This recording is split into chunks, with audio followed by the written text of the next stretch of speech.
5. nodaļa. Ievainojumu sāpes tuvinieku izraisītas.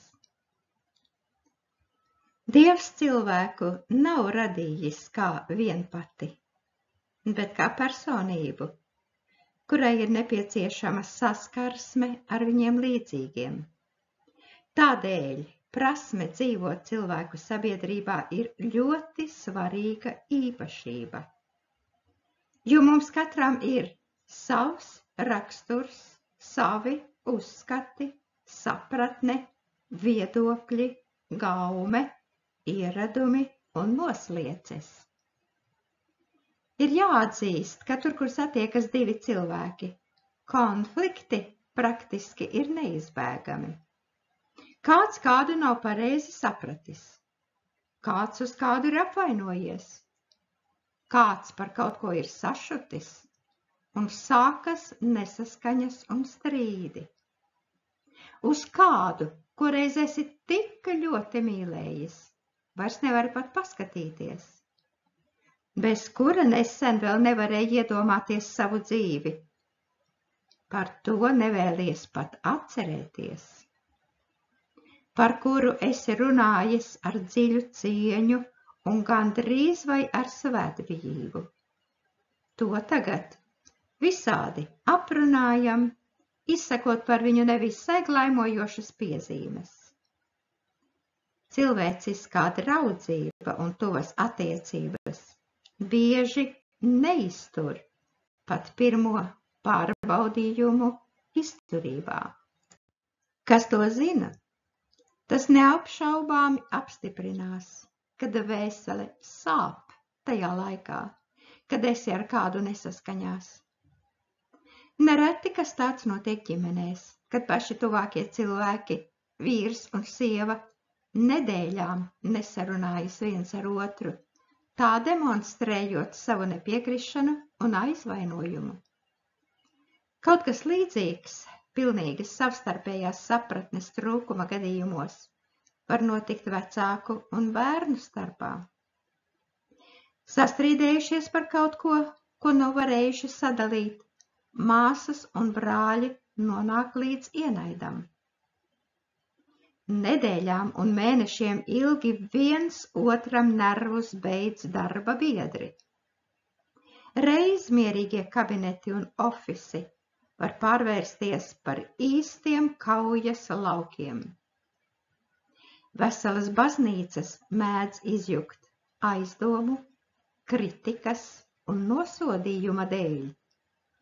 Nežēlīgi baumu un apmelojumu vārdi iznīcina pat pašas labākās reputācijas, liekot cilvēkiem celties no iesēdētām vietām un bēgt, kur pacis rāda, kur viņus neviens nepazīst.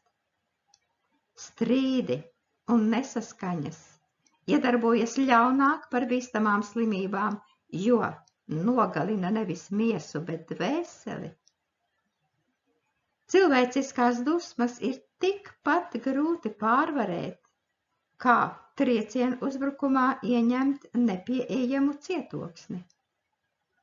Nevelti taču Dieva vārds saka: apkaitināts brālis turas savā taisnībā stingrāk nekā nocietināta pilsēta, un nesaskaņas turas spēcīgāk nekā aizšaujamais pils durvīs.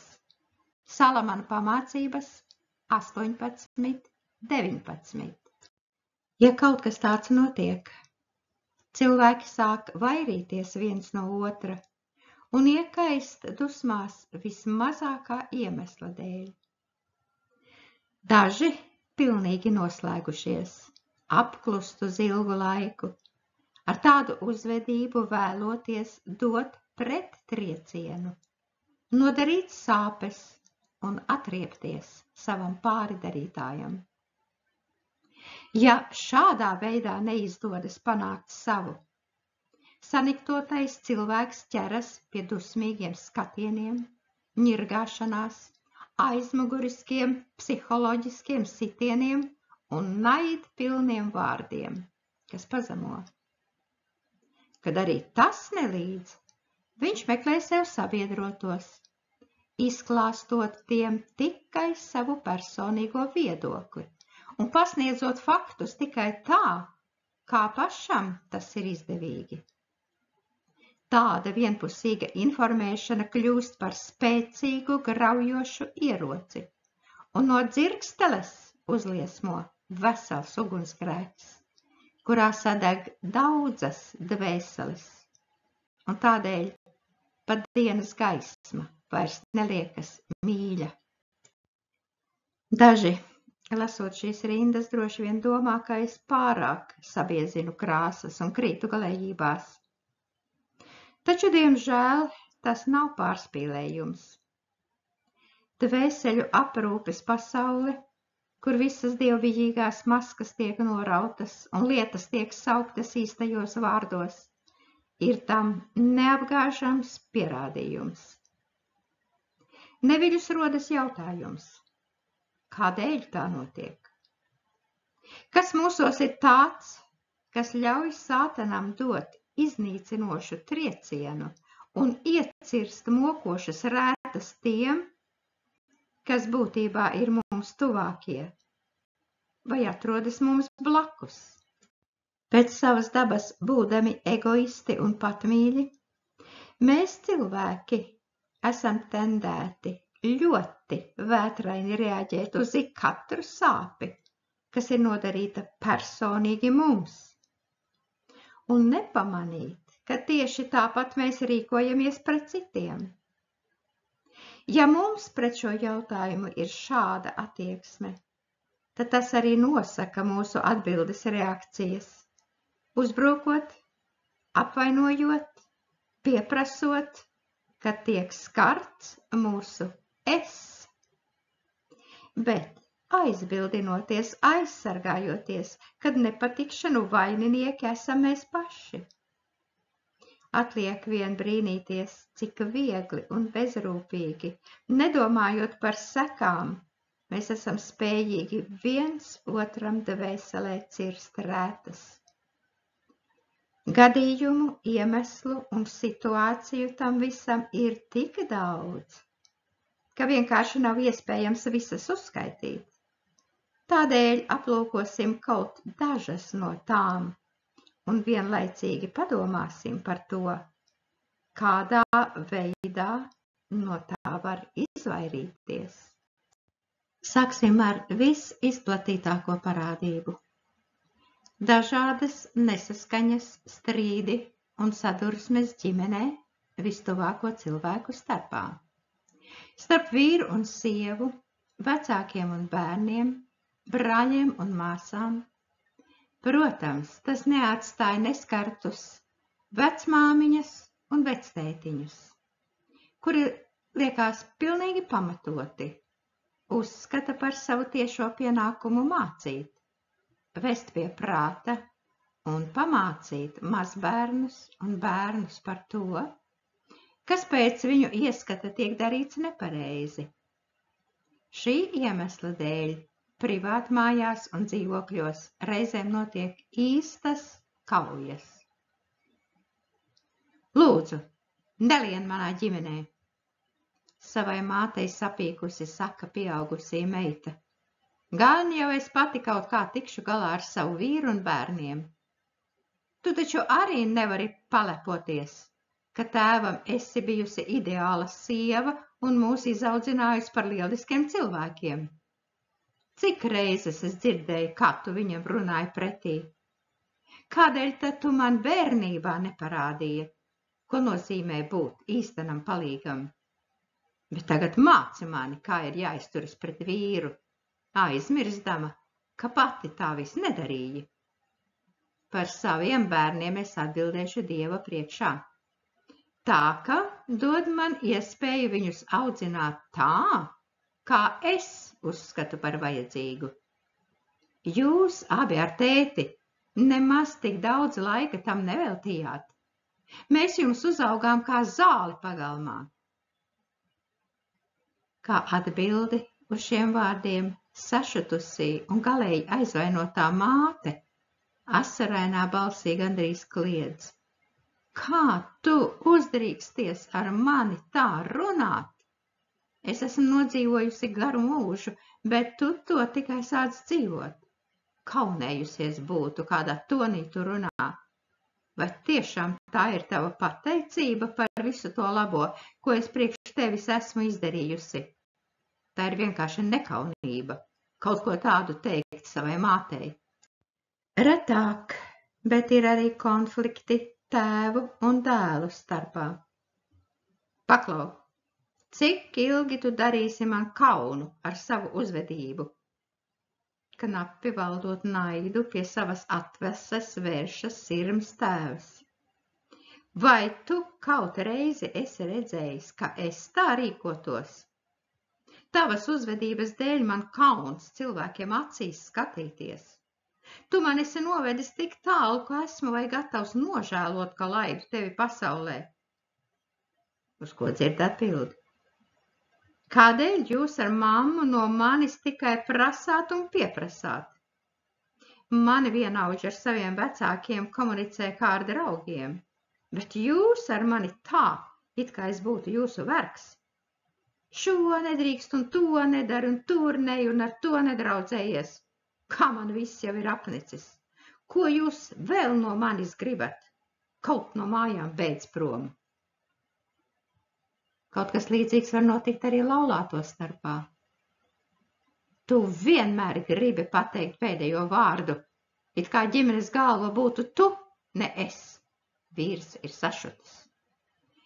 Ja jau tu esi saimnieks, tad arī uzvedies, kā tādam pieklājas, turpina sieva. Citādi visu atbildību es uzvēlis man, bet pats tik līdz kaut kas tā pazūd. Man vienai par visu ir jārūpējas un jāgādā, jo tev jau nekad nav laika. Vienalga, kam tu veltīji uzmanību, tikai ne man un bērniem. Šādā veidā apmainījušies ar laipnībām, viens otram tuvie cilvēki pilni sašutuma, aizvainojuma un sāpju, ieraujas katrs savā vietā. Bet velns šajā laikā svin uzvaru, jo tāds jau bija viņa mērķis – sasist kopā ar pierēm. Pēc tāda veida strīdiem diena vairs neliekas jauka. Dvēselē ir satraukums un riebums, bet sirdī skan neizpratnes un rūgtuma pilns jautājums. Kādēļ viņš ar mani tā izrīkojas? Ko sliktu es viņam esmu nodarījusi? Centies, gribi kā labāk, strādā kā vērsis, gatavo ēst, uzkop māju, mazgā veļu, gludini, gribi, lai viss būtu labi un šeit tev balva. Kāda nepateicība! Ja būtu zinājusi, ka mani gaida šāda dzīve, ne par ko nebūtu gājusi pie viņa par sievu. Ak, šī ļaunā un nesavaldīgā mēle! Ne par vienu cilvēka ķermene locekli nav teikts tā, kā par to. Ja zirgiem liekam iemauktus mutē, lai tos darītu sev paklausīgus, mēs valdām līdz arī visu viņu augumu. Un arī mēle ir kā uguns, netaisnības pasaule. Mēle ir likta starp mūsu locekļiem, tā apgāna visu miesu un aizdedzina dzīves ritumu, jo pati ir elles aizdedzināta. Bet mēli neviens cilvēks nevar savaldīt. Nemitīgs ļaunums, pilns nāvējošas indes. Jēkaba, 3. nodaļa, 3., 6., 8. pants. Patiesi, cik nelaimju tā ir paveikusi, un cik bēdu it visur ir atnesusi, vēl ar vienu turpinot savu graujošo darbu. Nereizi vien daudziem no mums dzīvē ir gadījies, ka sirds sāpīgi sažņaugusies no ļauniem un apvainojošiem vārdiem, ko pret mums ir vērsuši draugi, paziņas, darba kolēģi, kā arī citi cilvēki, ka tie ir bijuši dusmīgi, sašutuši un nikni. Šī sitiena satricināti. Mēs neatrodam pat vārdus, ko pateikt pretī, un aizejam, ļaujoties skumjām. Savā dvēselē raudot un tikko valdot niknumu, mēs nedomājam par to, ka daudz kas dzīvē funkcionē pēc bumeranga principa, un tas ir atbildes sitiens uz sitienu. Tādēļ, pirms dodam vaļu savām negatīvajām jūtām, labāk padomāsim, vai šī nav rūgtā pļauja tam, ko paši reiz esam iesējuši. Jo taču zinām no vēstules Galatiešiem 6. nodaļā 7. pantā svēto rakstu vārdus. Nepievilieties. Dievs neļaujas apsmieties, jo, ko cilvēks sēj, to viņš arī pļaus. Un tas, kas katru dienu atkal un atkal apstiprina savu patiesumu. Padomājiet un atcerieties, vai uz zemes nedzīvo kāds cilvēks, kur jūs reiz ar savām pārsteidzīgajām, neapdomīgajām piezīmēm vai indīgiem vārdiem esat sāpīgi ievainojuši, un tā arī aizgājuši, pat neatvainojoties. Ja kas tāds ir noticis un nav bijusi izlīdzināšanās, tad nebrīnieties, ka jūs ir piemeklējis kas līdzīgs. Vienkārši taisnīgums svinējis savu uzvaru, un tagad ir pienācis laiks uz sevis izbaudīt cietsirdību, ko savā laikā esat pieļāvis.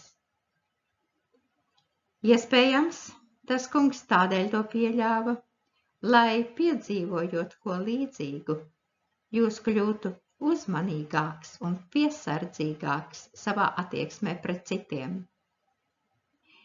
Ja mēles jūs ir nejauši ievainojušas, tad atcerieties padomu, ko reiz ir devis gudrais mācītājs. Tiešām, virs zemes nav neviena tik taisnīga cilvēka, kurš darītu tikai labu un nekad negrēkotu. Nepiegriez pārmērīgu vērību arī visām runām, kas tiek runātas. Citādi tu kādreiz varētu pat dabūt dzirdēt, ka tavs kalps tevi apsmej, jo to tu it labi pats zini, ka arī tu esi citus zobojis un apsmējis. Salamans mācītājs 7, 20 līdz 22. Neizturamas sāpes var izraisīt arī balamušu vārdi, kas ir līdzīgi saindētām bultām un kuru saimnieki neapgrūtina sevi aizdomāties par sekām, ko dzēlīgie izteicieni izraisījuši. Ļauna replika, iznīcinoša piezīme, cilvēka cieņu aizskaroša ņirdzīga replika darbojas spēcīgāk, kā uzasināts nazis un ievaino sirdi. Svētie raksti par izrunātiem vārdiem ticīgu cilvēku starpā māca sekojošu. Saprātīgais savaldās savā runā. Vientiesīga nepraša lūpas pavedina uz bāršanos, un viņa mute cīnās, lai beidzot viņš pats saņemtu sitienus. Bet es jums saku par ik katru veltīgu vārdu, ko cilvēki runās, tiem būs jāatbild tiesas dienā. Jo pēc saviem vārdiem tu tiksi taisnots, un pēc saviem vārdiem tu tiksi pazudināts. Ziniet, mani mīļie brāļi, lai ik viens cilvēks ir čakls klausīties, kutrs runāt, kūtrs dusmoties. Brāļu mīlestība jūsu starpā, lai ir sirsnīga. Jūsu runa, lai aizvien ir tīkama, ar sāli sālīta, lai jūs zinātu, kā ikvienam atbildēt. Un visu, ko vien jūs darāt vārdos un darbos, to visu darāt Kunga Jēzus vārdā. Salamana pamācības 17, 27 un 18, 6. Mateja 12, 36, 37. Jākaba 1, 19. Romiešiem 12, 10. Kolosiešiem 4, 6 un 3, 17. Ja šos svarīgos Bībeles brīdinājumus un pamācības lasi pārdomājot, neviļus nonāc pie secinājuma, ka mūsu reālās dzīves raupjumā un cietsirdībā mēs esam ļoti, ļoti tālu no to piepildījuma, jo grēkojam pret tuvāko visvairāk tieši vārdos un attieksmē. Cik sitienu un ievainojumu ir veikts, cik sāpju izciests, cik asaru izraudāts, un cik dvēseles moku pārdzīvots tikai tādēļ, ka ticīgi cilvēki neievēro pašus elementārākos kristīgās ētikas noteikumus. Mūs vairs nepārsteidz tas, ka pasaulē sastopam rupjus, neaudzinātus cilvēkus, kuri ne tikai nekaunas, bet vēl arī lepojas ar savu neaudzinātību, iedomājoties sevi esam brīvus un neatkarīgus no apkārtējo viedokļa, tā sakot, mūsdienu varoņi pēdiņās. Taču nelaime ir tajā, ka tāda veida varoņus arvien biežāk sastopam kristiešu vidū. Demonstratīvi uzsverot savu izaicinošo uzvedību, kam nav nekā kopēja ar pašiem visparastākajiem labā toņa noteikumiem un ir atbaidoša. Viņi to uzskata par savu priekšrocību, brīvību un neatkarību. Viņiem neko nenozīmē apvainot, pazemot un vienkārši samīt savu tuvāko, ja tādam ir pašam sava izpratne un uzskati, kuri atšķiras, saucot to par brīvu un neatkarīgu viedokļa izteikšanu. Tikai kas tā ir par brīvību? Un no kura viņi ir neatkarīgi? Tāds ir jautājums. Saskaroties ar šāda veida cilvēkiem, vislabāk ir rīkoties pēc svēto rakstu padoma, kas saka, no tādiem attālinies. 1. Timotejam 6, 5. Cilvēka dvēsele raud arī tad, kad viņu nepareizi saprata un aplami izskaidroja kādus vārdus vai darbības, no viņa novērsās, nosaucot par nelieti, nodevēju vai kādā citā pazemojošā vārdā. Nicināms un sabradāts, viņš nevar atrast vietu savas dvēseles sāpēs. Tādos brīžos gribas aizstāvēties, attaisnoties un pierādīt savu nevainību. Bet vai vienmēr tas ir vajadzīgs? Stāvot Pilāta priekšā un uzklausot visas viņam izvirzītās apsūdzības, Jēzus vienkārši klusēja. Tikai vienreiz viņa lūpas atvērās, lai romiešu pārvaldniekam izteiktu šādus vārdus. Tev nebūtu nekādas varas pār mani, ja tā tev nebūtu dota no augšienes.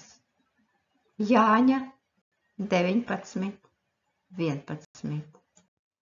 Kas zina, varbūt arī tevi, dārgais draugs, ir piemeklējuši tādi rūgti brīži tikai tādēļ, ka pats tas kungs to pieļāva ar noteiktu mērķi. Spriežot cilvēcīgi no apvainotāja, protams, var pieprasīt pamatojumu izvirzītajām apsūdzībām vai tās noliegt kā pilnīgi nepamatotas. Var viņam izteikt arī pretsūdzību un atriebjoties darīt zināmu to, ko zini un kas viņu neapšaubāmi kompromitēs. Bet vai nebūtu labāk notikuši ieraudzīt Dieva nodomu un kaut ko labu no tā mācīties? Jo tas kungs savos plānos var pieļaut mūsu dzīvēs dažādus apstākļus un grūtības, kas vienkārši ir nepieciešami, lai piepildītu viņa nosprausto mērķi. Atcerēsimies biblisko piemēru par Jāzepu, kuru skaudības dēļ paša brāļi pārdeva verdzībā uz Ēģipti. Tā vietā, lai pie pirmās izdevības izgāstu uz viņiem visu savu, liekas, pilnīgi pamatotu naidu un sašutumu, viņš sāk tos mierināt viņu nožēlas brīdī sakot: Es esmu Jāzeps, jūsu brālis, kuru jūs pārdevāt uz Ēģipti. Bet tagad neesiet apbēdināti un nebīstieties, ka jūs mani esat šurp pārdevuši, jo Dievs mani šurp sūtījis, lai jums saglabātu dzīvību. Tā ne jūs mani šurp esat sūtījuši, bet Dievs, un viņš mani ir iecēlis faraonam par tēvu un par kungu visam viņa namām, un par valdnieku pār visu Ēģiptes zemi. 1. Mūzes 45, 4, 5, 8. Ir jāteic, ka arī mēs, gadiem ejot pamazām, līdzīgi kā Jāzeps, sasniedzam augstāku pakāpi Dieva gribas izpratnē. Cenšoties ieraudzīt aiz to cilvēku vārdiem, kuri mūs nomelno, Dieva roku, kas visu mums vērš par labu, pat ja sirds sāpēs vaiv un acis ir pilnas asaru. Pieaugot ticībā un arvien lielākā uzticēšanās spējā Dievam, mēs arvien mazāk pievēršam uzmanību tam, ko par mums runā cilvēki, un vairāk domājam par sevis veltīšanu debesu Tēvam. Tad, vajadzīgā brīdī, viņš iestājas par mums, apkaunojot tos, kuri liekas ir gatavi mūs saraut gabalos. Šajā sakarā nāk prātā apbrīnojams piemērs, kad Jēzus gudri aizstāv sievieti, kura bija pie viņa atvesta, lai to notiesātu, un viņa mīlestības pilnie vārdi: Sieva, kur viņi ir? Vai neviens nav tevi pazudinājis? Arī es tevi nepazudinu. Ej un negrēko vairs. Jāņa 8, 10, 11. Tad, ja mēs arī esam pelnījuši apsūdzību, bet pazemojamies un nožēlojam izdarīto, tas kungs nāk talkā, iestājas par mums un atbrīvo mūs no aklas cilvēku cietsirdības. Mēs esam Dieva rokās, un nav svarīgi, ko par mums domā un saka cilvēki. Galvenais – dzīvot un rīkoties tā, lai par mums vēlētos iestāties taisnais un taisnīgais kungs, kurš vienmēr ir pazemoto un apvainoto pusē. Ir svarīgi piezīmēt, ka mūsu izteiktajos vārdos un piebildēs ir redzamas mūsu domas, jūtas, emocijas un attieksme pret citiem. Ko neizsakām ar savu mēli, tas top redzams rīcībā un darbībās, kuras arī var dziļi ievainot. Piemēram, mēdz būt tā, ka ļoti tuvs un sirdī dārgs cilvēks grūtā brīdī tevi nodod un pamet. Īpaši mokošas sāpes ir no ievainojumiem, ko izdara tas, kurš tika uzskatīts par tavu labāko draugu, kuram tu pilnībā uzticējies, būdams absolūti pārliecināts, ka lai nu kuram, bet viņam tu vari uzticēties vienmēr.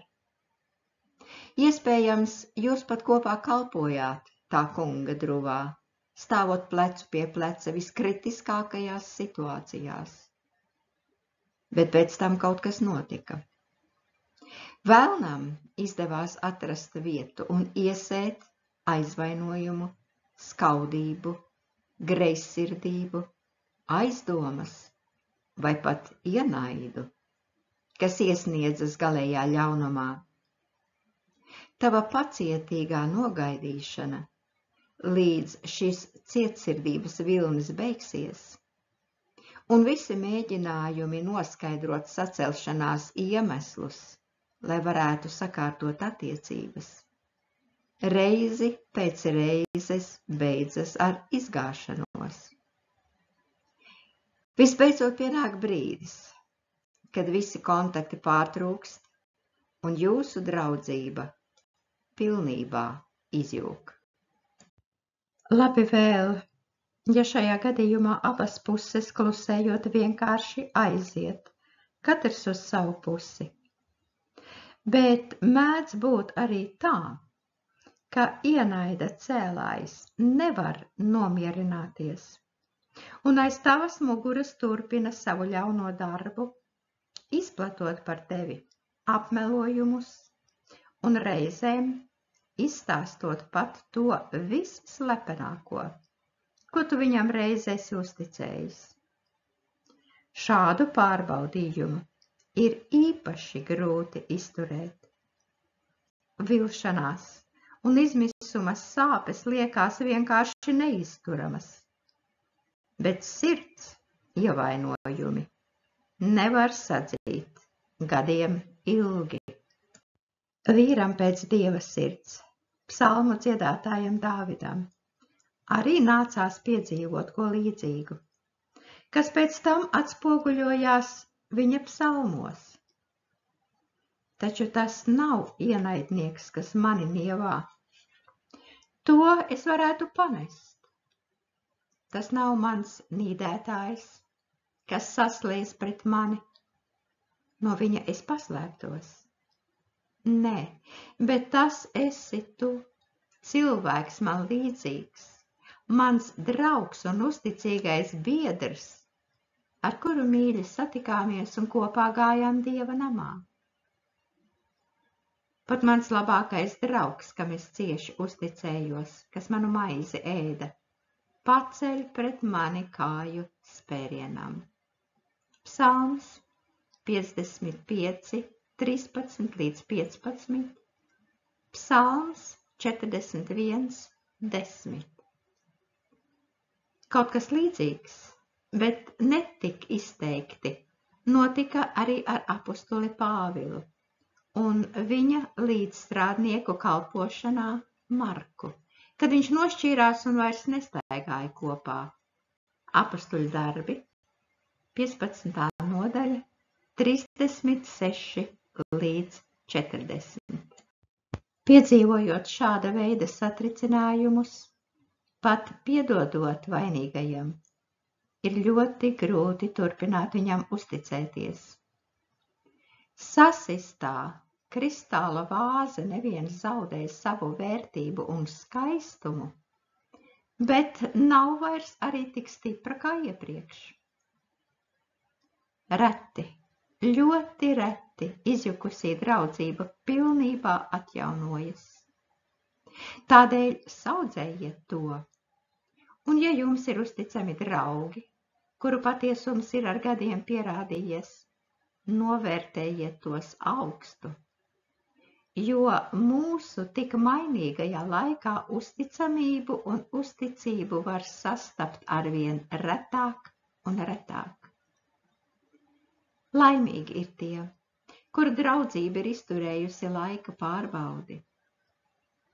Izvēloties draugus, vadieties pēc Bībeles gudrā padoma. Meklēdams draugu, meklē to bēdu brīdī un netici drīz, jo cits labā laikā ir draugs, bet nepastāv bēdu dienā. Dažs draugs paliek par ienaidnieku un ceļ tavu kaunu gaismā. Sīraka 6, 7 līdz 9.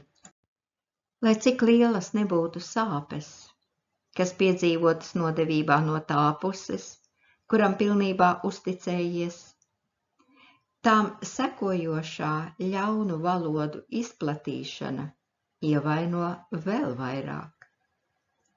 Tādēļ nav brīnums, ka tādu cilvēku gribās izsvītrot no savas atmiņas, aizmirst un vienkārši norakstīt. Tikai nesteidzies to izdarīt.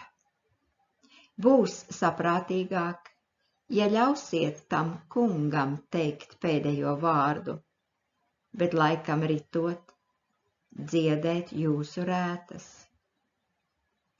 Apostols Pāvils arī vairs nevēlējās misijas ceļojumos ņemt līdzi Marku, bet debesu Tēvs taču viņu nenorakstīja, bet palīdzēja nožēlot grēkus un piecelties, pēc tam lietojot viņu mums visiem zināmā Marka evaņģēlija uzrakstīšanā.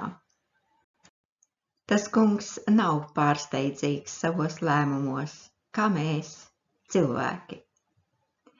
Nevelti par viņu ir rakstīts: ielūzušu niedri viņš nenolauzīs, un kvēlojošu degli viņš neizdzēsīs. Jesajas 42, 3. Mēs esam kā ūdens, kas zemē izliets, un kuru nav vairs iespējams sasmelt. 2. Samuēla 14, 14.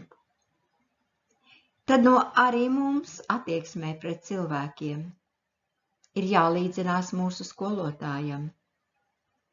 Ja kalpojot Dieva druvā, kaut kādu iemeslu dēļ mūsu ceļi ar bijušo draugu ir šķīrušies, nesteigsimies viņam pārvilkt strīpu kā nederīgam, jo tas kungs var pret viņu parādīt to pašu mīlestību, žēlsirdību, pacietību un piedošanu, kuru līdz šim ir parādījis mums.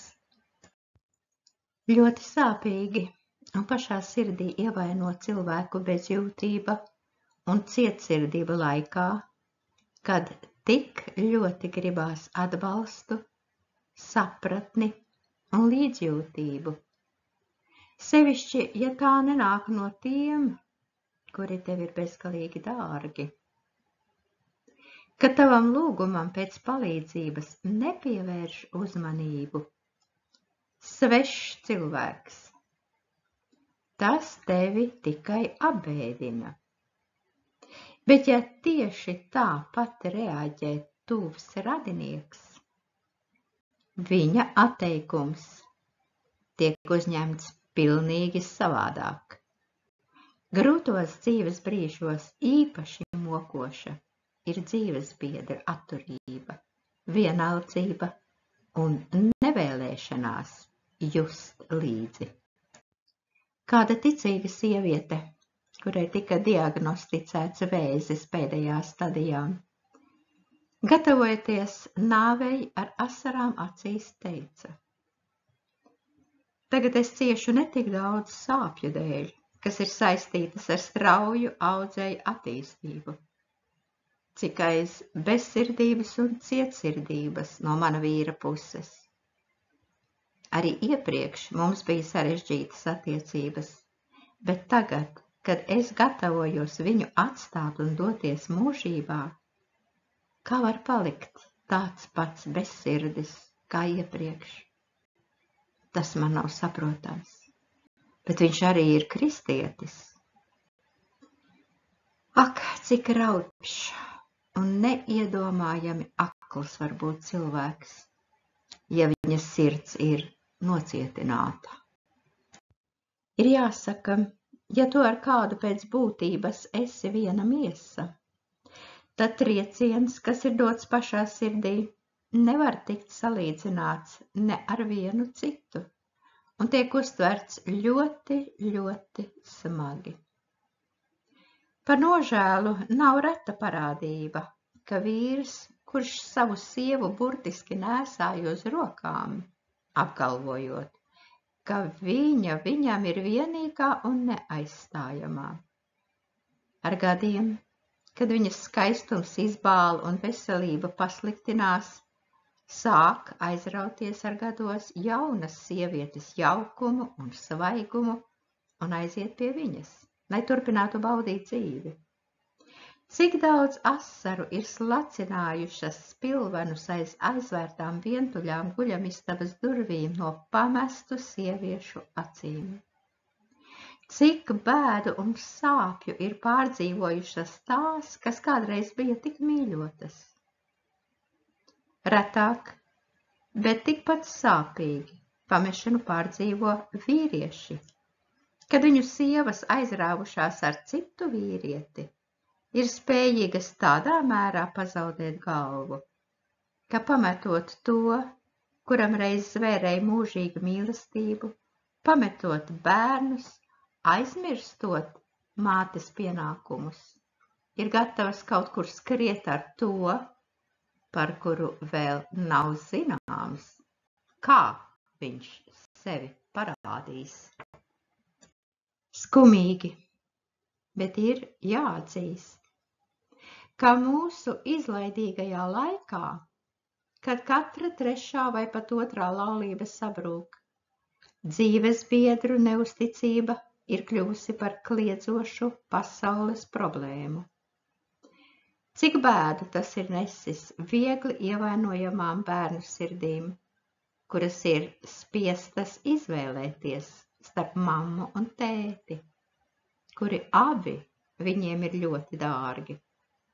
Cik daudz ir visā savā apzinātā dzīvē tādas netaisnības dēļ saniknotu un nocietinātu dēlu un meitu dvēseles, raujoties vai pušu starp vecākiem, un pēc tam paši nav varējuši izveidot savu savētīto ģimeni. Dzīves biedru neusticība ir vairāk kā sirds ievainošana.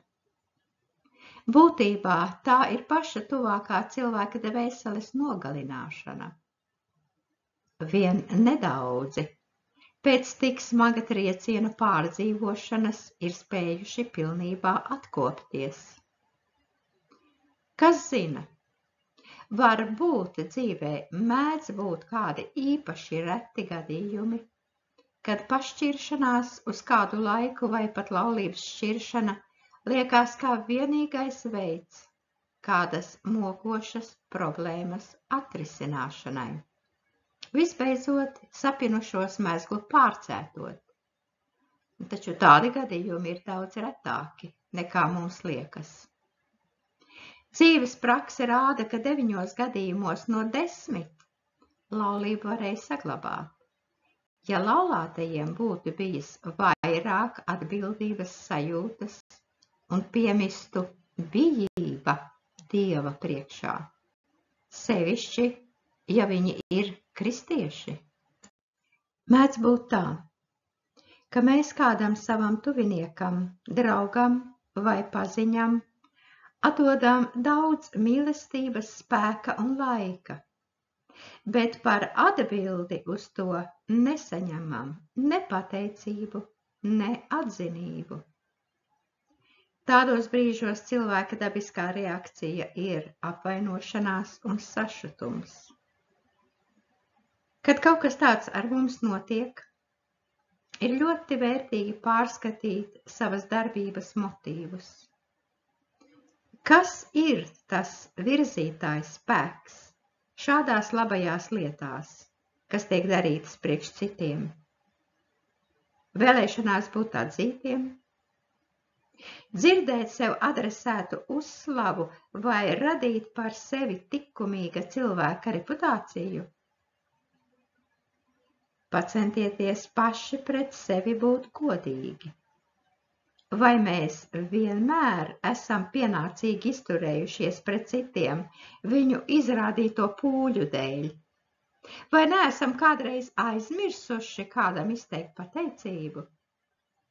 Pat ja šajos jautājumos vienmēr esam bijuši nevainojami, nevajag to pašu gaidīt no citiem. Mums vienkārši vajag ļaut tam kungam, kurš zina laikus un brīžus, novērtēt mūsu paveikto un apbalvot tā, kā viņš vēlas, jo viņš neaizmirsīs nevienu ticības darbu. Ļoti bēdīgi un sāpīgi dvēselē ir tad, kad tu uzzini, ka kāds savtīgos nolūkos ir izmantojis tavu labvēlību, tavu darbu, tavas zināšanas, spējas, autoritāti vai vienkārši tavu labo vārdu. Tas, kas tev tik dārgi ir maksājis, pie kā tu esi pūlējies daudzus gadus, darot to kā priekš tā kunga, citi izmanto tam, lai negodīgā veidā ieraustu naudu, iegūt cieņu vai lai kļūtu visu atzīts. Ja kas tāds notiek pasaulē, tas izraisa sašutumu, bet ja kas līdzīgs notiek kristiešu vidū, tas izsauc sāpes un neizpratni. Neviļus rodas jautājums, vai tiešām tādiem ticīgajiem nav dieva bijības? Vai viņi vispār nelasa Bībeli, kura brīdina sakot? Un ja kāds aizņemas ko no sava tuvākā, tad tas jāatlīdzina. 2. Mūzes 22:13. Tev nebūs pievilt savu tuvāku un nebūs viņu aplaupīt. 3. Mūzes 19:13. Bēdas tam, kas ceļ savu namu ar netaisnību un savas istabas ar nepatiesību. Tāpat arī tam, kas savām tuvākam liek strādāt bez atlīdzības un tam atrauj viņa algu. Jeremijas 22:13. Raugi, alga, atrauta strādniekiem, kas ir nopļāvuši jūsu laukus, brēts un pļāvēju saucieni ir sasnieguši tā kunga Cebaota ausis. Jēkaba 5:4. Mīlestība tuvākajam ļaunu nedara. Romiešiem 13:10. Mēs visi zinām, ka eksistē tāda cilvēku kategorija, kuri līdzīgi kā parazīta augi ir pieraduši dzīvot uz citu rēķina. Cenšoties iegūt uzticību, viņi liekuļo, lišķē, cildina tavas spējas, par tevi stāsta citiem un pie katras izdevības taisni vai dievina. Taču viss šis teātris turpināsies līdz tam brīdim, kamēr tu esi viņiem vajadzīgs un vēl var no tevis ko iegūt. Panākot savu un iegūstot visu, ko gribēja, viņi pagriežas un aiziet, nereti pat paldies nepasakot. Saskaroties ar tāda veida patērētājiem un piedzīvojot ko līdzīgu, nebrīnieties un nesatraucieties. Lai cik grūti ir sajust, ka tiec izmantots, mieriniet sevi ar domu, ka reiz pienāks Dieva tiesas diena, kad katrs saņems atmaksu atbilstoši tam, kā viņš ir dzīvojis un ko darījis. Tiesa, mēdz būt arī tā, ka tā kunga dusmība par šādu kliedzošu netaisnību izliejas par vaininieku jau šeit uz zemes, jo viņš vienmēr ir to pusē, kam nodarīts pāri. Gadās arī tā, ka debesu Tēvs pats pieļauj tādu netaisnību, lai bezdievīgā grēka kauss ātrāk piepildītos, un pār viņu varētu īstenoties taisnā tiesa. Bēdas tiem, kuriem visi veidi ir labi, lai sasniegtu savus savtīgos mērķus. Paši to nemaz nenojaušot, viņi uz savām galvām krāj degošas ogles tiesas dienai. Bet tiem, kurus nekaunīgi izmantoja, mierinājumam gribās teikt: jūsu balva un atmaksa ir debesīs, bet šeit uz zemes esiet gatavi piepildīt grūti uztveramus pestītāju vārdus. Jūs esat dzirdējuši, ka ir sacīts aci pret aci un zobu pret zobu, bet es jums saku, jums nebūs pretim stāvēt ļaunajam, bet kas tev sit labajā vaigā, tam pagriez arī otru, un kas ar tevi grib tiesāties un ņemt tavus svārkus, tam atdod arī apmetni. Un kas tevi spiež iet vienu jūdzi, ar to paej divas. Mateja 5, 38 līdz 42.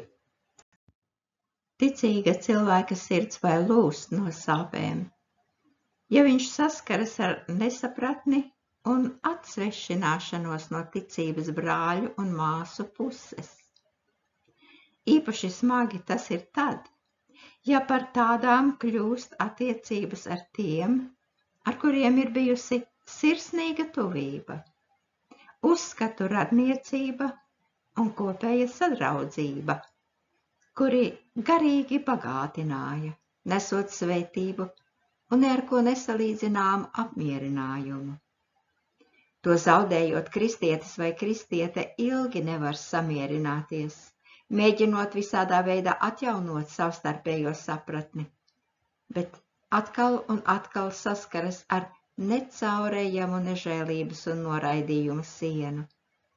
Visas pūles, kas vērstas uz tuvināšanos, tiek uztvertas kā ļauni nodomi ar mērķi vilināt uz savu pusi. Diemžēl, kas tāds nereti notiek tad, kad kāds no bijušajiem draugiem kaut kādu iemeslu dēļ maina savus uzskatus par pareizu staigāšanu tā kunga priekšā. Lieta tāda, ka katram ticīgajam, kurš atrodas tajā vai citā kristīgajā konfesijā, ir raksturīgs garīgi šaurs skatījums, kas pamatots nesatricināmā pārliecībā par to, ka tikai tur, kur viņš atrodas, ir dzīvais Dievs. Bet viss pārējais, ja nav maldi, tad vismaz ir kas ļoti šaubīgs.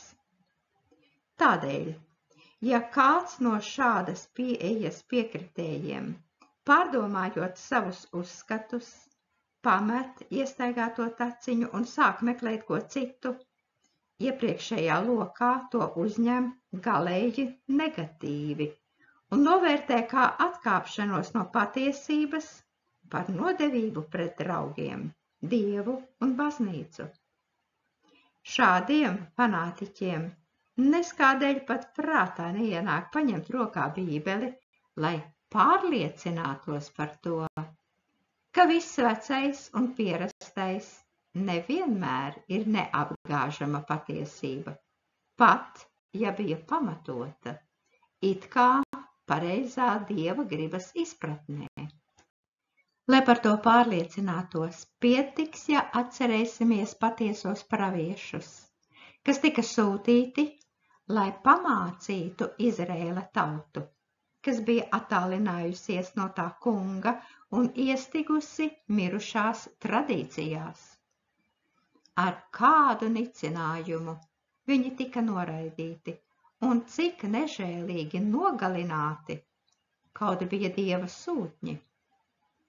Un Kristus priekštecis, Jānis Kristītājs, vai tad viņš nepazaudēja galvu tikai tā iemesla dēļ, ka neglaimoja tām ausīm, kurām piederēja vara, runājot to, par ko viņa nevēlējās dzirdēt? Jā, un pats Jēzus Kristus, vai ne tam dēļ, līdzīgi ļaundarim, viņš tika piesists pie apkaunojošā krusta, kas sludināja to, ko farizeju un bauslības mācītāju sirdis nevarēja uzņemt viņu pārliecības dēļ par savu paša taisnību, nevēloties viņā redzēt Mesiju glābēju. Bez tam, ne jau vien šie dedzīgie tēvu tradīciju aizstāvji pretojās Dieva dēlam, pat Jēzus miesīgie brāļi un māte Marija, kura bija saņēmusi par viņu atklāsmi no augšienes, uzskatīja viņu par veselā saprāta zaudējušo. Tā kā var gadīties, ka radinieki, paziņas un draugi par kādu no mums gadiem ilgi raudās kā par pazudušiem un lūgs Dievu, lai atver mums garīgās acis un palīdz atgriezties uz iepriekšējā pēdiņās pareizā ceļa, nenojaušot, ka paši pretojas Dieva gribai. Nevienmēr tādos gadījumos ir prātīgi par sevi cīnīties, aizstāvēt savu jaunās izpratnes patiesumu vai kaut ko viņiem pierādīt. Labāk ir lūgšanā to nodot tam kungam un pacietīgi gaidīt, kad viņš pats noliks visu savā vietā. Un turpināt mīlēt ar kristīgu mīlestību tos, kuri tevi nesaprot. Divas Dieva patiesības nemēdz būt. Tādēļ agrāk vai vēlāk pienāks tā stunda, kad vienai no pusēm nāksies atzīt, ka viņai nebija taisnība. Un pat ja tas nenotiks šeit uz zemes, tad noteikti atklāsies mūžībā. Gribētos vēl piemetināt. Ja cilvēks savu izmainījušos uzskatu un jēdzienu dēļ pamet draudzi, pie kuras piederēja, bet uz viņu tiek vērsti apvainojumi par neusticību un nodevību, tad tas ļoti atgādina kultu un sektu darbību, kur katrs aizejošais tiek pasludināts par ienaidnieku un nomaldījušos. Jēzus tā nerīkojās, bet par atbildi uz 70 viņa mācekļu aiziešanu mierīgi vērsās pie atlikušajiem un jautāja: vai arī jūs gribat aiziet? Jāņa 6:67. Patiesība cilvēku nesasaista un sev nepiesien, bet dod tam pilnīgu izvēles brīvību. Daudz dvēseles moku un sirds sāpju ticīgajiem atnes nesaskaņas, strīdi un šķelšanās, kas notiek baznīcās, ar kurām mēs, diemžēl, sastopamies arvien biežāk un biežāk. Sātans lieliski zina, cik mokoši ir ievainojumi, ko nodarījuši ticības brāļi un māsas, un tieši tādēļ viņa rokās tie bieži kļūst par pašu stiprāko, gandrīz vai iznīcinošāko ieroci. Par nožēlu draudzes locekļu sapulces, kurās visbiežāk notiek attiecību skaidrošana, ved nevis pie problēmas atrisināšanas, bet vēl pie lielākas spriedzes jau tā sakaitētajā situācijā. Un pēc tādas lietas izskatīšanas cilvēki aiziet satriekti, nomākti, ar ievainotu dvēseli, nožēlojot, ka vispār tajās ir piedalījušies.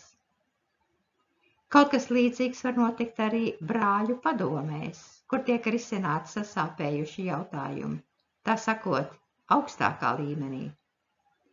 Daudzi no tiem, kuru problēmas tur tiek apspriestas, atgriezušies mājās ilgi vaid un raud savā dvēselē, jo ir satriekti par liekulību, netaisnību un vaiga uzlūkošanu. Piemēram, kādā šķietami visai veiksmīgā draudzē. Pie gados vecākas māsas, kura ilgus gadus vadīja sieviešu lūgšanu sapulces, vērsās nesen ieticējusi jauna, skaista sieviete.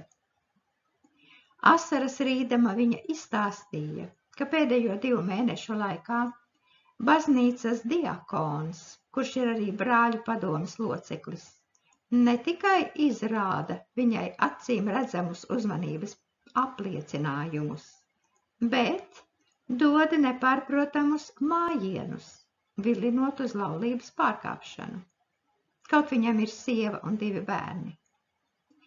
Viņa uzstājīgā uzmanības izrādīšana ir aizgājusi tik tālu, ka pat viņas neticīgais vīrs ir apjautis kaut ko ļaunu. Nezinot, kā apturēt šo uzmākšanos un neuzdrošinoties vērsties pie mācītāja, jaun atdzimusī lūdza kalpotājai padomu un palīdzību.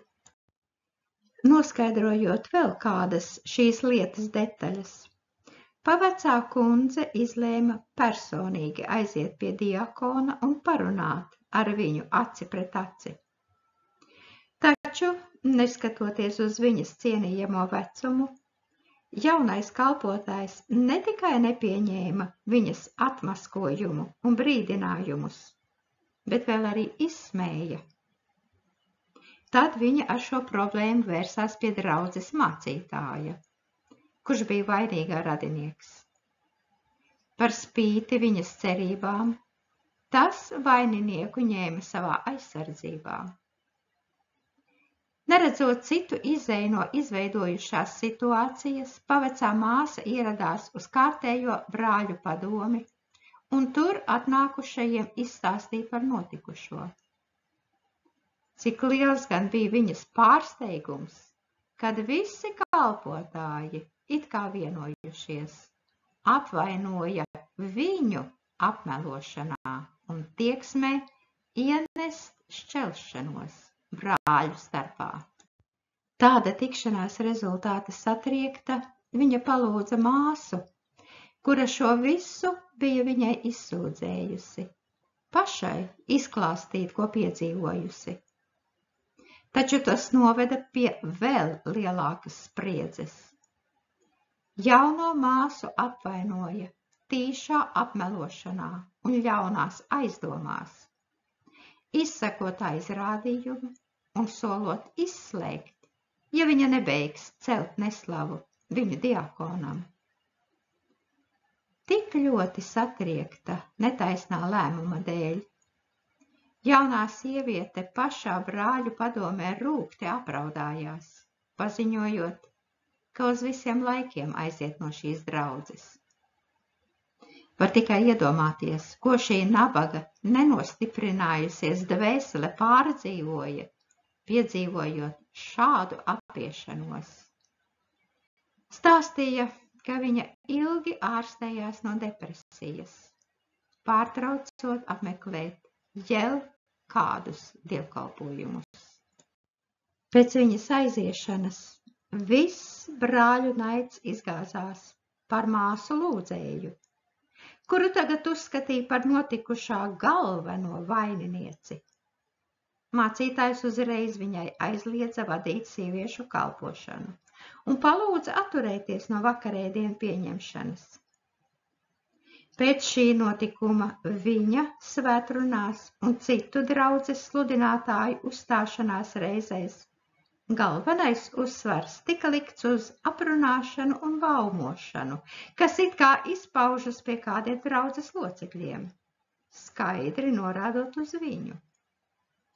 Pēc brāļu padomes sapulces kalpotāji izvairījās no satikšanās ar viņu, lai sasveicinoties nebūtu jāsniedz roka. Un tajā pašā laikā patiesais vainīgais staigāja kā uzvarētājs, pavadot viņu ar izsmējīgu, uzvarošu skatienu. Nav grūti iedomāties, kā jutās visas šīs kliedzošās netaisnības upuris. Cik asaru izraudāts un cik karstu lūgšanu sūtīts Dievam, lūdzot pēc aizstāvības. Viss beidzās ar to, ka šo sievieti ar miokarda infarktu aizveda uz slimnīcu. Atlabusi un atgriezusies mājās, arī viņa pameta baznīcu, kurā bija pavadījusi daudzus gadus, un jau no turienes aizejot uzzināja, ka aizmuguriski ir atstādināta no draudzes, un neviens pat nebija papūlējies to viņai personīgi paziņot. Vēlāk, satiekot viņu uz ielas, viens no brāļu padomes locekļiem viņai indīgi pajautāja: "Nu ko, sasniedzi, ko gribēji? Cerams, ka uz visu savu atlikušo dzīvi esi zaudējusi vēlēšanos sacelties pret saviem brāļiem." Žēl, bet daži kristieši tieši tā saprot brāļu vienotību. Iespējams, kāds teiks, ka šis piemērs ir galējība, un reālajā dzīvē sastopams ļoti, ļoti reti. Kas zina, varbūt ierindas kristiešiem tas tiešām izskatās kā izņēmums. Tikai dvēseļu aprūpētājiem, kuriem viņu kalpošanā ir jāuzklausa liels daudzums sirdi plosošu stāstu un dvēseļu traģēdiju, šādi gadījumi nav retums. Par lielu nožēlu jāteic, ka mēdz būt arī tā, ka lejot rūgtas asaras par mums nodarītajām nelielajām pārestībām, mēs ar nodomu vai neapzinoties paši arī kādu dvēseliski ievainojam. Jo cilvēkam ir tik raksturīgi būt prasīgam pret citiem, bet ļoti piedodošam pret sevi. Sevis mīlestība un egoisms padara mūs cietsirdīgus un pilnīgi aklus attiecībā pret savu tuvāko. Mēs no viņiem sagaidām iejūtību un sapratni. Tajā pašā laikā pašiem esot nejūtīgiem, netaisniem un nežēlīgiem. Piemēram, ir cilvēki, kuri saslimstot, pieprasa no saviem tuviniekiem tik daudz uzmanības, ka tie cenšoties izpatikt, burtiski krīt vai no kājām nost. Bet tā vietā, lai saņemtu, liekas dabiski tādos gadījumos, pateicību un atzinību, dzird vien nosodījumu un pārmetumus. Kaut kas līdzīgs pēc būt arī no kādu vecāku puses, kuri pastāvīgi saviem bērniem atgādina bausli, godā savu tēvu un savu māti, bet tajā pašā laikā aizmirst pavēli. Tēvi, nekaitiniet savus bērnus, lai tie netop bailīgi. Liek viņiem skraidīt sev apkārt, un pēc tam, būdami sašutuši par uzmanības trūkumu, ar asarām sūdzas paziņām par savām nepateicīgajām atlasēm. Tā nu sanāk, ka tas vēl ir jautājums, kurš kuram dara gauži. Reizēm lielāku līdzjūtību ir pelnījuši nevis tie, kuri žēlojas, bet tie, kuriem tiek izteikti visādi apvainojumi. Diemžēl atliek vien atzīt, ka tāda īpašība kā žēlsirdība mums cilvēkiem visumā nav raksturīga.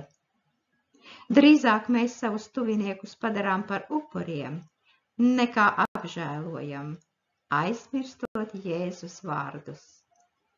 Man patīk žēlastība un ne upuris. Mateja 9:13.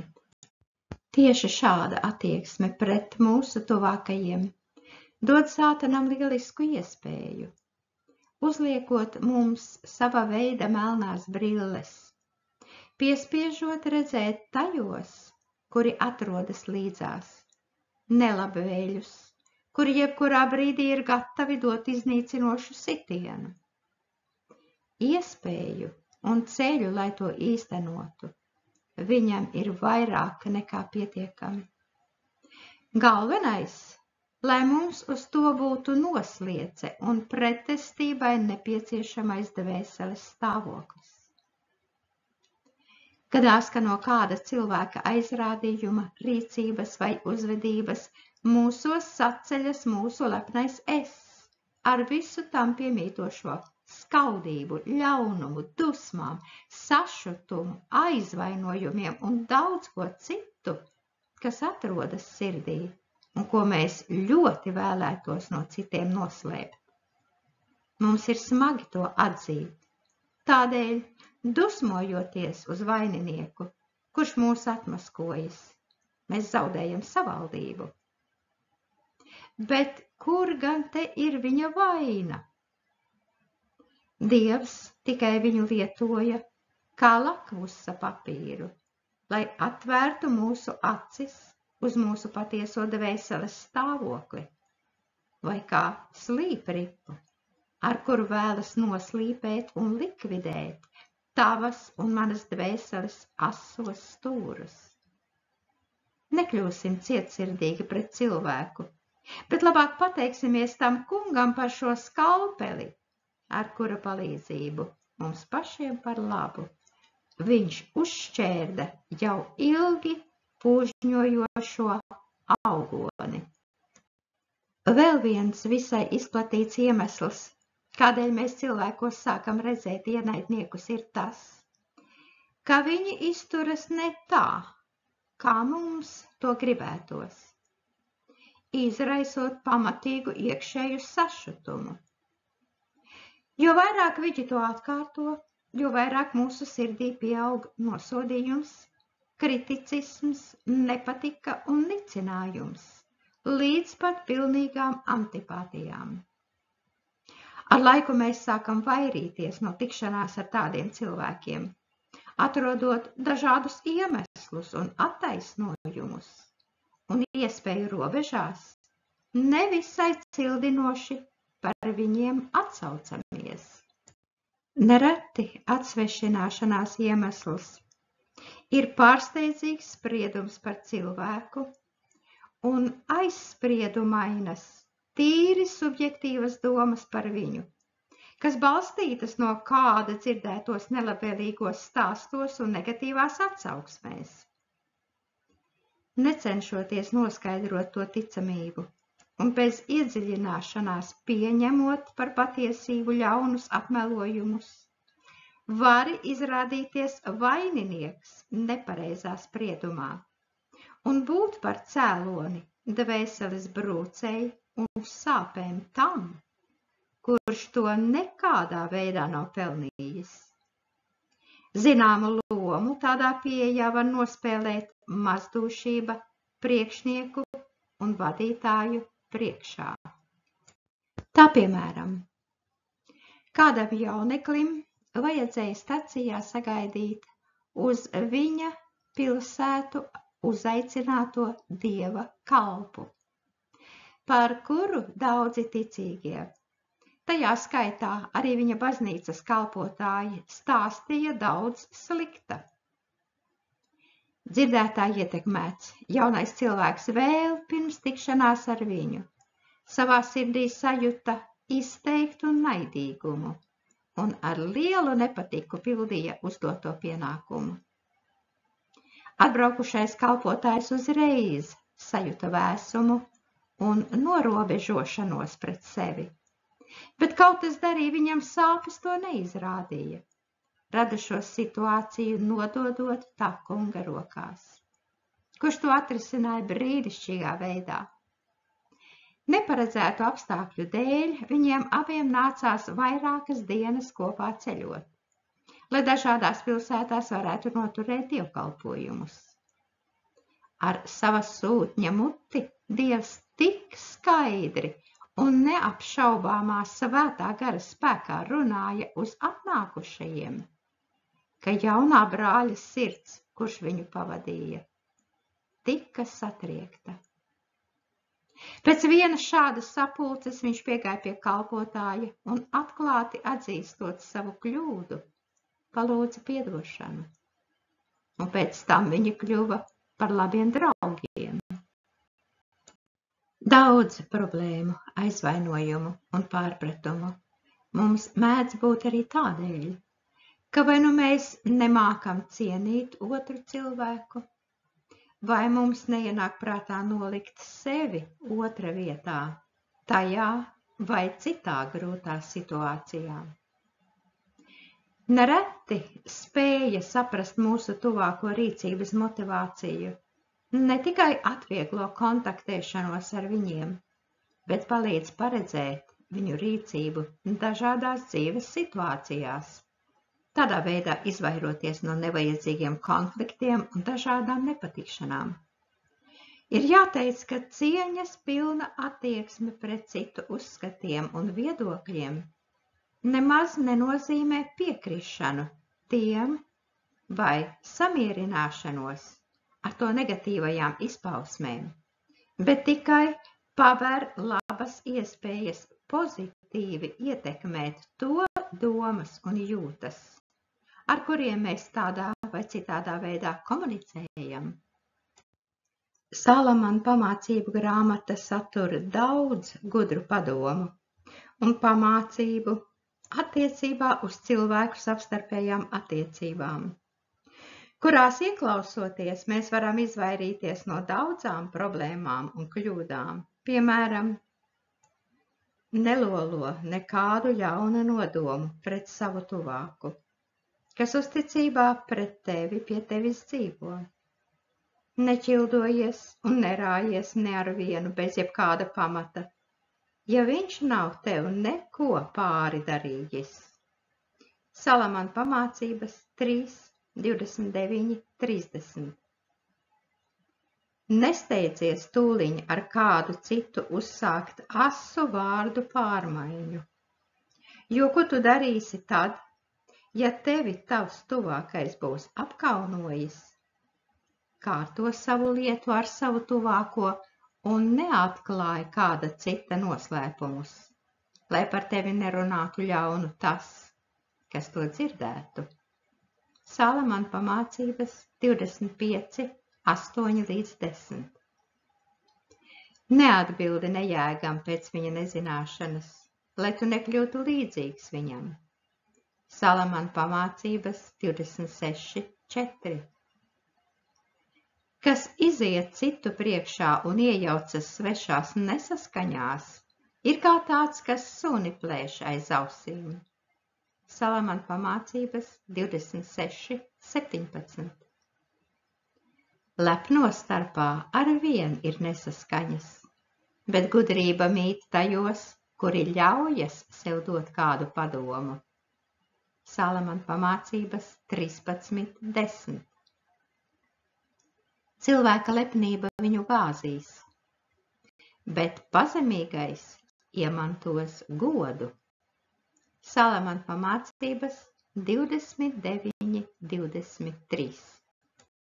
Konflikta situācijās, pat ja citi mūs ir aizvainojuši, Pacentīsimies neieslīgt žēlumā pret sevi un paša apraudāšanā, bet labāk saņemsim sevi rokās un lūdzot tam kungam palīdzību, apturēsim savas lūpas no tā, lai ar atbildes vārdiem neievainotu kādu sirdi.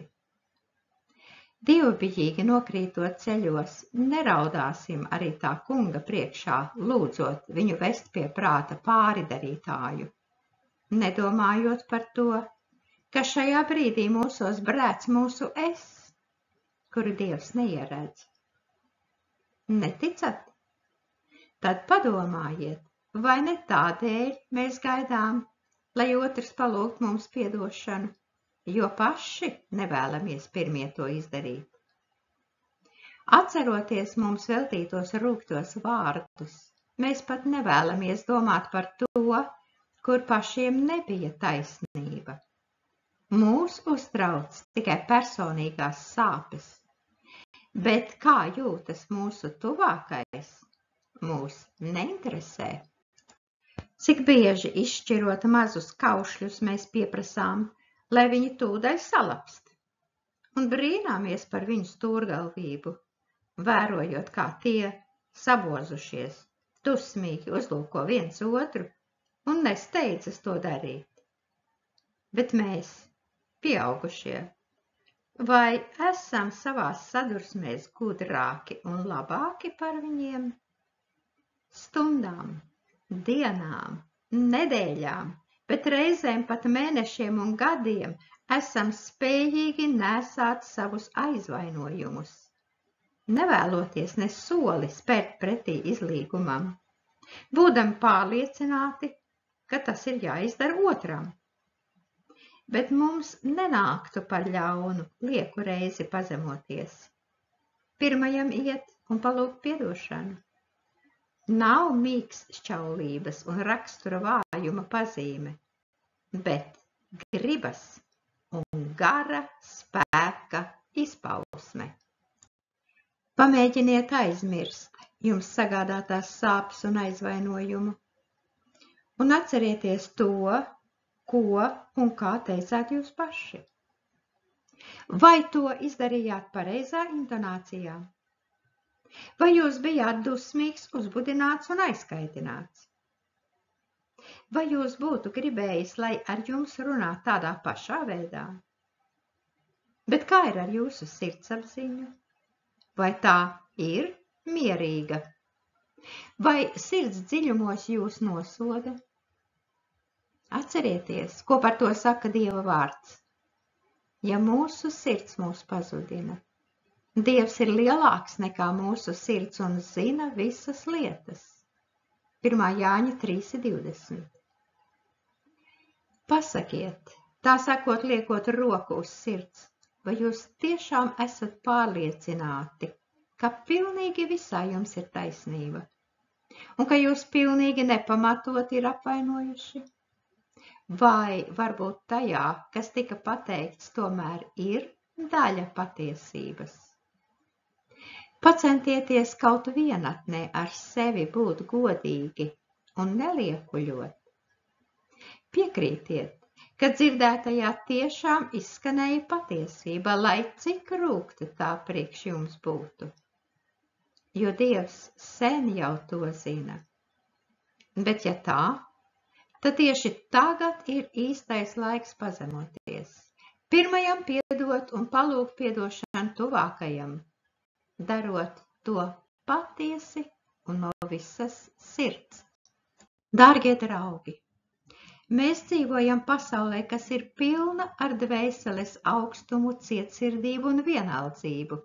Tādēļ, kuram gan citam, ja ne mums, ticīgajiem, izrādīt viens otram un tiem, kas ir mums apkārt, pretīm nākšanu, līdzdalību, siltumu un to dievišķo mīlestību, agape, kas ir patiesa apliecinājums taisnīgumam Kristu Jēzu. Dievs ir mīlestība. Tādēļ, cik neapjaušams mūsu prātam ir viņš pats, tikpat neapjaušama ir mīlestība, ko viņš mūsos ir licis. Kaut to ir apdziedājuši daudzi desmiti un simti rakstnieku un dzejnieku. Tā tik un tā ir palikusi neizskaidrojama un līdz galam neatminēta. Ir puķes, kuru ziedi vienmēr ir pavērsti pret sauli. Kā virzās tā, turp pagriežas arī viņu ziedlapiņas. Ir arī puķes, kas atveras tikai saules gaismā. Kad tās nav, to ziediņi paliek aizvērti un izskatās pavisam necili. Bet atliek vien glāsmainajiem saules stariem uz tiem atspīdēt, kā tie uzreiz atplaukst pretī siltumam, apburot ar savu valdzinošo skaistumu un lieliskumu. Tieši tāpat notiek arī ar cilvēku dvēselēm.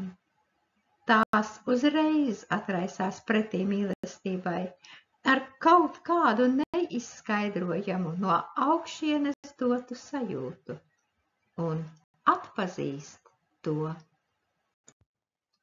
Lai izprastu mīlestības nozīmi cilvēka dzīvē, 20. gadsimta vācu zinātnieki veica vienu eksperimentu, kas cilvēkus šokēja ar saviem rezultātiem.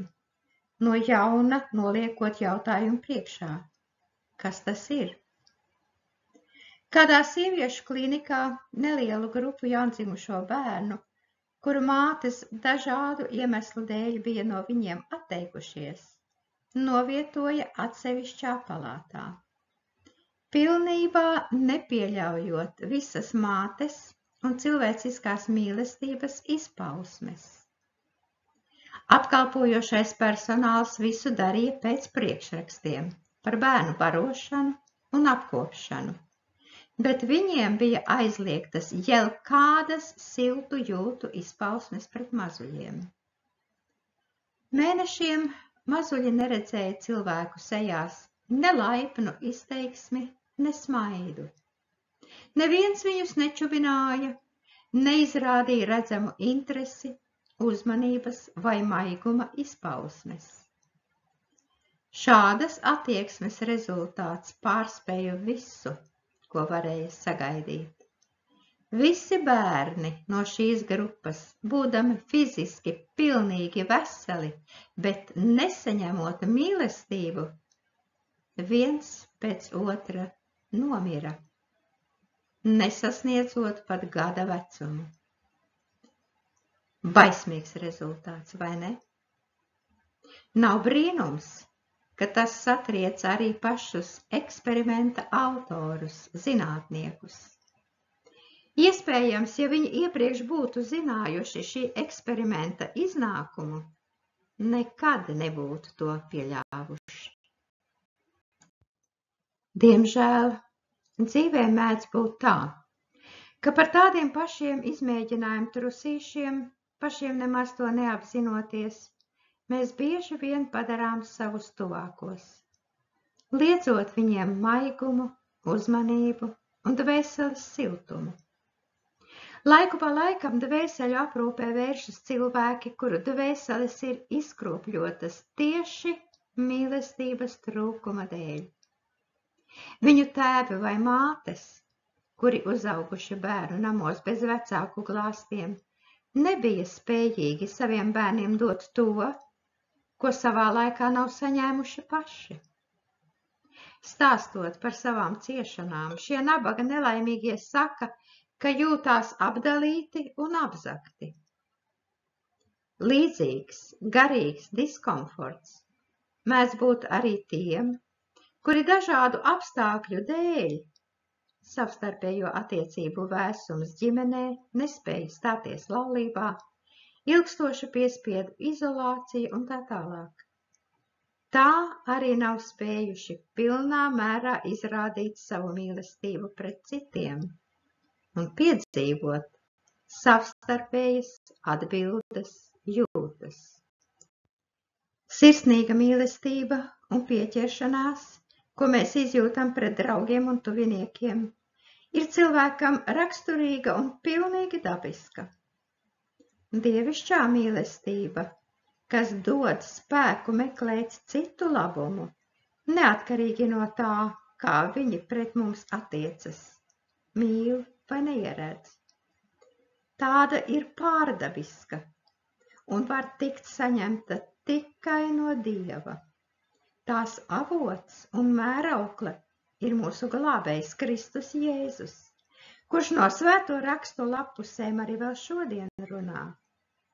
Jaunu bausli es jums dodu, ka jūs cits citu mīlat, kā es jūs esmu mīlējis, lai arī jūs tāpat cits citu mīlētu.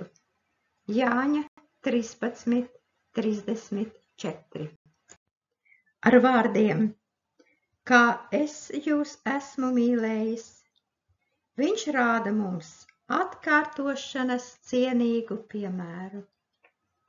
Izejot no tā, mēs jau mīlam ne tādēļ, ka tā mūs māca Bībele, vai ka cilvēks to būtu pelnījis, bet tādēļ, ka vairs nevaram nemīlēt, jo viņš ir mūs pirmais mīlējis.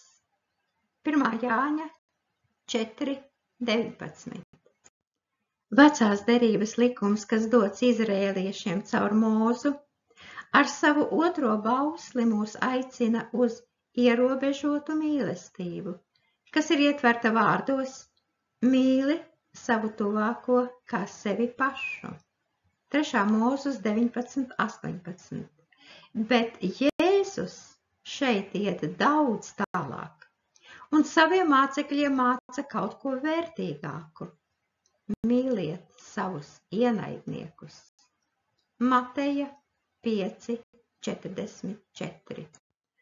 Tādā veidā Kristus no mums gaida nevis vienkārši cilvēcisko, bet viņa paša parādīto dievišķo mīlestību, kas izplatās ne tikai pār mūsu draugiem, bet arī pār mūsu ienaidniekiem, tātad pār tiem, kuri mūs ir aizvainojuši, darījuši gauži vai cirtuši dvēselē brūci. Tā nav saistīta ar mūsu emocijām un dabīgajām piesaistēm, jo ir pilnīgi saprotami, ka ir grūti saglabāt simpātijas pret ļaunu, naidpilnu cilvēku, kas tevi neieredz.